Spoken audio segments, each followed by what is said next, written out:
Virupaksha temple ಮುಂಜಾನೆ 6 ಗಂಟೆಗೆ.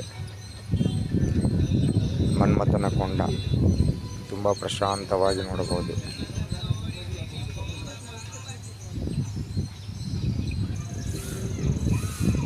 ಹಳೆಯವು ನೋಡಿ ಎಷ್ಟು ದೊಡ್ಡವಾಗಿದ್ದಾವೆ ಗಂಟೆಗಳು. ಶಿವಪಾರ್ವತಿ.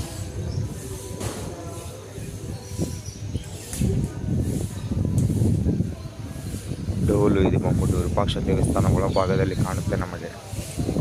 ಚರ್ಮದಿಂದ ಮಾಡಿರೋದು. ಈಗ ಕಾಣ್ತಕ್ಕಂಥದ್ದು ವಿರೂಪಾಕ್ಷ ಗರ್ಭಗುಡಿ ಮುಂಭಾಗ,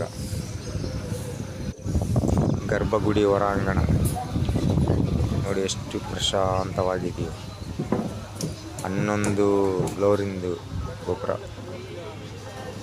ಇಲ್ಲಿ ಇನ್ನೊಂದು ನೋಡ್ಬೋದು, ತುಂಬ ಪಾರಿವಾಳಗಳಿರ್ತವೆ ಈ ಗೋಪುರದ ರೈಟ್ ಸೈಡಲ್ಲೇ.